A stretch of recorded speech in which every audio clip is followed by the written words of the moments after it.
Nkhani yathu yoyamba, komiti ya nyumba ya malamulo yoona za ulimi yati ivomera kuti boma lipereke mphamvu ku bungwe la Smallholder Farmers Fertilizer Revolving Fund of Malawi SFFRFM ndi Agricultural Development and Marketing Corporation ADMAC kuti agule fetereza ngati akhalibe okwera mtengo pa msika. Wapampando wa komiti Asamir Suleiman wati bungwe la Fertilizer Association of Malawi sabata ziwiri zikudzazi liuza komiti ngati lavomereza pempho lotsitsa mtengo wa fetereza. Audrey Kapalamula ali ndi zambiri.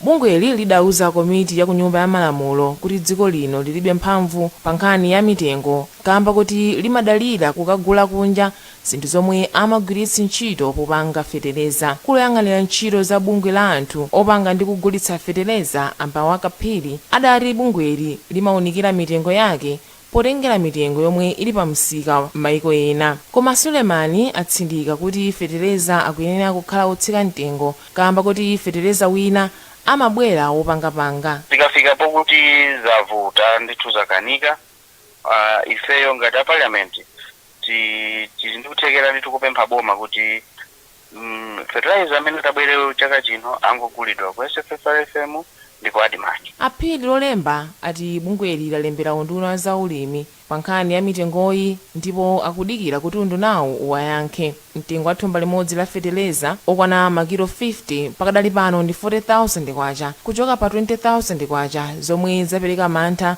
kuti izi zitha kukhudza ndondomeko ya zipangizo zotsika mtengo. Mkulu wa bungwe la SFFRM Andi Kalinde adauza komiti kuti ngati boma lingalowererepo anthu atha kumagula fetereza pa mtengo osapyolera 30,000 kwacha pa thumba lililonse. Bungwe la alimi la Farmers Union of Malawi FUM ladandaula kuti ochita malonda akupitiriza kubera alimi pogula chimanga pa mtengo otsika wa 50 kwacha pa kilogalamu. Mtsogoleri wa bungwe la FUM Afraiton Njoromole wapempha bungwe la ADMAC kuti lipitirize kugula chimangachi madera akumidzi. Matthews Kasanda wanapatipoti ili. Njoromole ati mavenda ena akumakagula chimanga makamaka kwa anthu omwe akukhala motalikirana ndi misika ya ADMAC motsika mtengo kwambiri, ndipo awonjezera kuti ena mwa anthuwa amagula chimangachi usiku. Pakadali pano iwo apempha bungwe la ADMAC kuti kupatula misika yokhazikika yomwe bungweli lili nayo mdziko muno zithanso kupita m'midzi mutali kukagula chimanga. Iwo adandaula kuti nzomvetsa chisoni kuti ena mwa anthuwa akumagula chimanga pa mtengo wa 50 kwacha pa kg yomwe ndi 2,500 kwacha pa thumba lolemera 50 kgs. Akuka usiku ndi usiku wonkana ita disturb anthu athu, but ideally mafunika dakakhala ndi ADMAC through kuti ADMAC imatikondweretsa itigula eventually itatugulitsa. Mneneri wa bungwe la ADMAC Agnes Ndovi wati bungweli likale ndi chikonzero chotsegula misika yoyendayenda yokwana 227 mdziko muno, ndipo kuti misika ina mwa iyi yakhala yokhazikitsidwa m'madera osiyanasiyana a m'midzi. Arrangement imene makhalapo koma na Farmers Union muna yanene kuti malo amene akunena iwo ndi ati atiuze exact place, because akatiuza exact place ife panopo tasegula misika yambiri ya temple anthu amene atidandaulire panopo sika athu uli kutali tasegula misika ndi panopo tinachita kale budget yoti tisegula misika yongoyembekezera. Apolisi mdziko muno akhala kumanga anthu ochuluka omwe akhala kupezeka kugula chimanga kwa alimi pa mtengo osafikira 150 kwacha pa kg. Anthu 11 amangidwa dzulo kamba kolowerera malo ndi kuononga katundu wa Sayama Tea Factory mboma la Mulanje. Malinga ndi apolisi, anthu anachita izi kutsatira imfa ya munthu wina wa zaka 46 yemwe akuti wamwalira atamenyedwa ndi alonda kampani ipo moganizira kuti amaba mitengo ya Blue Gum. Thomas Kajere ali ndi zambiri mu ripoti ili. Ofalitsa nkhani za Mulanje Police Agresha Mngwira ati anthu 11 amangidwa kutsatira zipolowe zomwe zinachitika ku Sayama Tea Factory yomwe ndi nthambi ya Lugeri Tea Company mbomalo. Iwo ati zipolowezi zinayamba anthu atakwiya ndi imfa ya munthu wina yemwe anamwalira atamenyedwa ndi alonda a kampani iyi. La mulungu lapitali pa 29 August achitetezo kampani imene yati anamanga bambo wina wa zaka 46 amenenso anali ndi anzake amaba mitengo ya kampani imene. koma achitetezo amenewa ndithu zikumveka kuti anamvulaza choncho napita naye ku chipatala chachikulu boma lino kumene mwachisoni watisiya. Izi zinakwiyitsa anthu ena amene anayamba kuchita zionetsero kuononga katundu, kuba katundu osiyanasiyana wa kampani komanso kutseka misewu. Ndiye ife tinapitako ndithu kukakhazikitsa bata kumene pamapeto pake tinakwanitsa kumanga kwa anthu 11. Angwira ati anthuwa akayankha milandu itatu: otentha katundu, kuononga katundu komanso kuba. Koma iwo ati alonda omwe anamenya ndi kupha munthuyo sanamangidwebe. Angwira ati pali chiyembekezo kuti anthu ena agwidwanso pa nkhaniyi. Komiti yolimbikitsa ntchito yolimbana ndi mliri wa COVID-19 yapempha ophunzira omwe anafika zaka 18 aphunzitsi ndi ogwira ntchito mu sukulu kuti akabayitse katemera wa COVID-19. Nduna ya zaumoyo akhumbize Kandodo Chiponda yomwenso ndi wapampando wa komitiyi yauzanso sukulu kuti zizilondoleza ophunzira pofuna kudziwa za amene ali ndi kachirombo ka corona. Matthews Kasanda walemba ripoti ili. Achiponda ati sukulu mdziko muno zikuyenera kukhala tchero polondoleza kujomba kwa ophunzira msukuluzi ndi kufananiza poyamba ndi pakadali pano ngati ophunzirawa akumajomba mowirikiza kamba ka matenda okhudza kapumidwe. Iwo ati ophunzira omwe akudwala, aphunzitsi ndi ogwira ntchito zina asamapite ku sukulu ngati sakumva bwino mthupi. Achiponda apemphanso akuluakulu oyendetsa sukulu mdziko muno kuti akhazikitse zipinda zapadera zosungiramo wina ngati akuganizidwa kuti ali ndi COVID-19 kapenanso mwinanso ngati wapezeka ndi nthendayi. Ndunayi yanena izi mkalata yomwe inatulutsa lolemba sabata ino pofotokozera momwe ntchito yolimbana ndi COVID-19 ikuyendera. Koma mkulu wa bungwe la aphunzitsi mdziko muno la Teachers Union of Malawi Awili Malimba wati zomwe komiti yoyendetsa ntchito yolimbana ndi nthenda ya COVID-19 yafotokoza nzofunikira kwambiri, koma adandaula kuti musukulu pakadali pano mudakalibe zipangizo zokwanira zolimbana ndi nthendayi. Ichitu tikuchilandira komano kuti boma langopempha kuti tisatira msukulu mu njira zozitetezera komano zida zache zozitetezera zote mulibemo koma aphunzitsa kumayesesabe kuyesesa kuti tipange bwanji koma chimene chikuvuta ndiona kuti zida sopano ndizimene kulibe sopo, kulibe masanitizers, kulibe chani ndi aphunzitsa amangoyesesa mu njira zawo zimene angathe kuyesesa koma sizingakhale kuti zokwanirisika. Pofika lolemba sabata ino anthu okwana 2200 ndi omwe adamwalira mdziko muno kamba ka nthenda ya COVID-19. Bungwe la Malawi Bureau of Standards MBS lalimbikitsa ochita malonda ang'ono kuti adzipanga katundu ovomerezeka ndi cholinga choteteza miyoyo ya anthu. Mkulu wa MBS mchigawo chapakati a Richard Kubwalo wayankhula izi pa maphunziro a ochita malondawa omwe anakonzeka mogwirizana ndi bungwe la Small and Medium Enterprise Development Institute mu mzinda wa Lilongwe. Ellen Pindani walipa ripoti ili imene akuwerenga ndi Audrey Kapalamula. Akubwalo atsindika kuti ndikofunika kuti ochita malonda ang'ono akuyenera kumapeza ziphaso zovomereza katundu wawo kuti anthu akhale otetezeka. Tatsekuladi mwambowu wa kuphunzitsa ma SMEs pa nkhani ya ma standards komanso certification yawo kuti akwaniritse kufika ndi zinthu zawo pansika zoti sizingaononge moyo wa anthu amene angadye kapena anthu amene angapange access ma services zawo.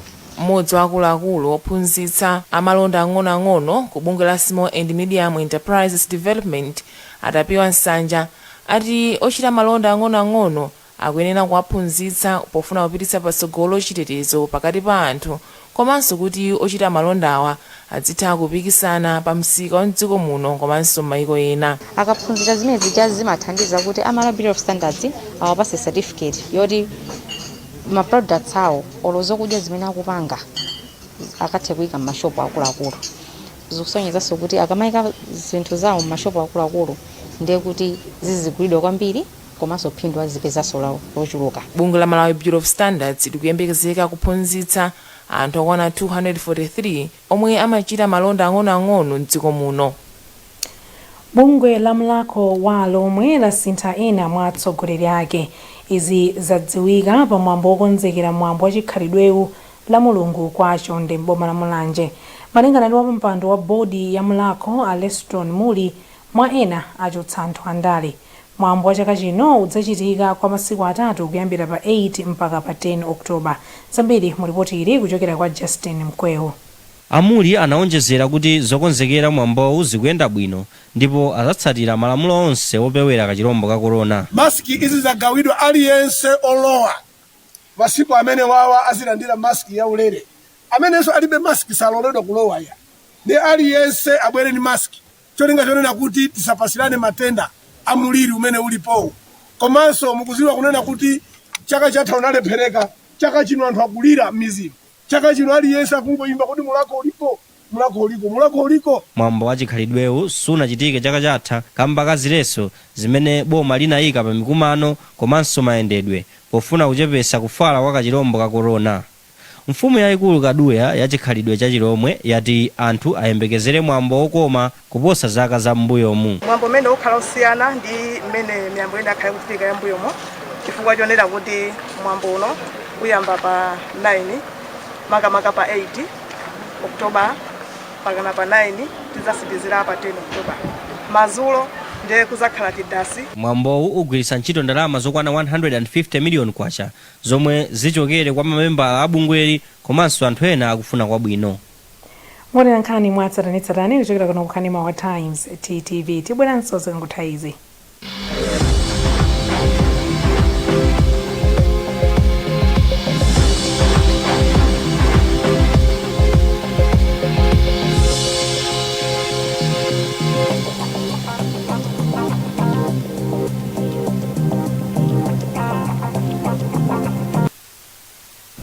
If there's one thing that all soaps do, it's wash.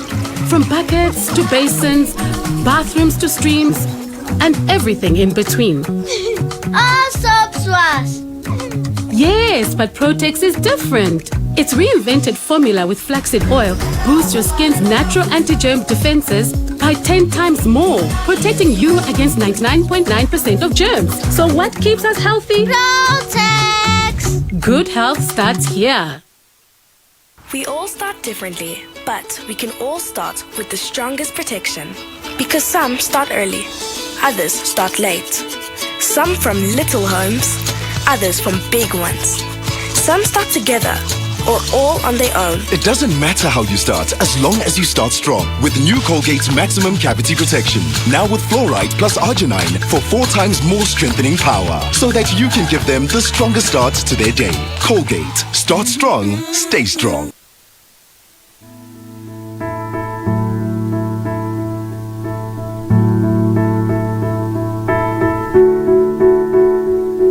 Tsiku ndi tsiku moyo umatipasa mwayi opanga chisankho choyenera. Chisankho chokhala ndi thupi losalala bwino, kupanga zinthu motakasuka, kuchotsa mafuta, kukhala aukhondo ndiso odziteteza ku mliri wa COVID-19. Pangani chisankho choyenera lero posankha katundu wa Purity ndi kukhala otetezeka.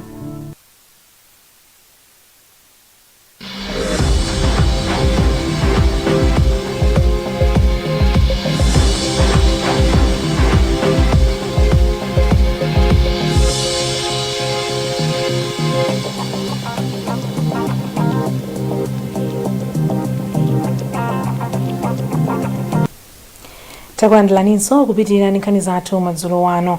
Mbali ya boma lero yamaliza kupereka umboni pa mlandu umene mkulu woyang'anira nyumba zosungira katundu wa bungwe loyendetsa ntchito za chisankho a Diverson Makwete akumuganizira kuti ananamiza bwalo la milandu pa mlandu wa chisankho cha mtsogoleri wa dziko lino mchaka cha 2019. Bwalo la milandu la Constitutional mu chaka cha 2019 linagamula kuti Makwete awafufuze powaganizira kuti anapereka umboni woona. Iwo anauza bwalolo kuti mapepala onse achisankho anali ku nyumba ya malamulo, koma zinapezeka kuti mapepala ena anali ndi Malawi Electoral Commission. Wezi Gausi ali ndi ripoti. Oyimira boma pa milandu Pirirani Masanjala anena kuti iwo akhutitsidwa ndi umboni umene unaperekedwa ku bwalo la milandu. Ngapoti ife ya boma ozenga mlandu malo mwa boma tamaliza. Malamulo amanena kuti mbali zonse ifeyo komanso oziteteza kapena wayimira malo yawo tiyenera kukapanga kukalemba zikalata kuti tiauze khoti momwe ife tikuona kuti mlandu wayendera kuzafika panopo. Ndipo oyimira mlandu oganiziridwa Gilbert Khonyongwa ananena kuti potengera ndi umboni umene waperekedwa oganiziridwayo alibe mlandu kuti ayankhe. And ndimene taonenanso ifeyo tikuona kuti umboni umene wakha uperekedwa ukuoneka kuti ndosakwanira kuti Mr. Makwete apeze kuti amangidwa nazo. Oweruza milandu Florence Nsekandiyana wanena kuti iye azapereka chigamulo chake pa Oktoba 22, 2021 kufotokoza ngati kuti oganiziridwayo ali ndi mulandu kapena alibe. Nkhani za masewero wairesi ya Times ikuyembekezeka kuulutsa masewero a mpira pakati pa timu ya dziko lino ya Flames ndi ya dziko la Mozambique. Masewero wandi ofuna kudzigulira malo mu mpikisano wa dziko lonse ndipo alipo mawa mdziko la South Africa. Wairesi ya Times idzakupatsiraninso masewero a CAF Champions League pamene Nyasa Big Bullets ikumane ndi Madzulo ya ku South Africa lachisanu sabata ino. Isaac Salima ali zambiri. Timu ya mpira ndi ya dziko lino ya Malawi ili mdziko la South Africa pamene kuyembekezeka kusewera ndi timu ya Mozambique m'masewero olembirana malo mu chikho cha maiko pa dziko lonse lapansi. Monga mwa nthawi zonse ya Malawi okonda masewero a mpira akhale ndi tcheru kufuna kusatira masewerowa, koma anthu asadere nkhawa kamba kakuti wairesi yawo yokondeka ya Times ilengeza masewerowa. Katswiri onenera masewero a mpira miyendo mdziko muno Williams Gondwa ali kale mdziko la South Africa kufuna kuwafotokozera Malawi za masewerowa. 4 minutes disipere sadusa jamani masoro abedewa chikao chimene chicho yamba pano pa Kaboso Stadium mpira. Mkulu ona zolengeza malonda ku kampani ya Times Alfred Kanjere wapempha kampani kuti zizibwera kuthandizana nayo pa nkhani ngati izi. Mukudziwa kuti Amalawi amakonda mpira kwambiri. Nde ifeyo ngati Times Radio timaona kuti yayi nkoyenerera kuti anthu tidzapatsa uthenga ofunikira pa nthawi imene. Nde chifukwa tatumizako munthu kumene kudenja kuti akhale akuwapatsira Amalawi zosatira mezi kuyendera ku South Africa. Panakali pano pa Times Radio ikumveredwa kwambiri ndimene ili kutsogolo nkhani ya chiwerengero cha anthu amene akumvetsera. Mukaonanso ngakhale masambatu anchezo anthu ambiri akupanga follow. So danger panakali pano ali kumeneko akupereka ma updates pa social media, pa website. Zimene zinkusonyeza kuti aina kama business akhoza kupanga advertise, kupanga sponsor so mpira umenewu kuti malonda awo anthu adziwe. Timu ya dziko lino ndiyo ili pakhomo pa masewerowa koma isiwerera mdziko la South Africa kamba kakuti mabwalo a mdziko muno adati sakukwanira kuchititsa masewero a mtunduwu. Timu ya Flames lachisanu lapitali idagonja ndi timu ya Cameroon mu masewero a chikho chomwechi ndipo kuyembekezeka kupambana masewerowa kuti iwonjezere mwayi wake wochita bwino mgululi.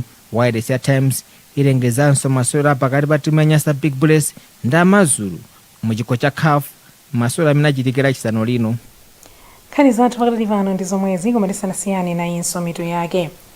Komiti ya nyumba ya malamulo yoona za ulimi yati ivomera kuti boma lipereke mphamvu ku mabungwe ena kuti adzigulitsa fetereza. Bungwe la alimi la Farmers Union of Malawi ladandaula kuti ochita malonda akupitirira kubera Malawi. Ndipo mbali ya boma lolemba yamaliza kupereka umboni pa mlandu umene mkulu woyang'anira nyumba zosungira katundu wa bungwe loyendetsa ntchito zachisankho akuyankha. Kumbukirani kuti mutha kupeza nkhanizi ndi zina zambiri pa makina a internet pa www.times.mw, pa Facebook pa tsamba la Times 360 Malawi komanso pa Twitter @Times360 Malawi. Chonde sambani mmanja pafupi khalani motalikirana ndi anzanu komanso valani mamaski nthawi zonse kuti mudziteteze ku COVID-19. Ndine Chisomo Jehana mukhale ndi usiku wopambana mwakoma nonse.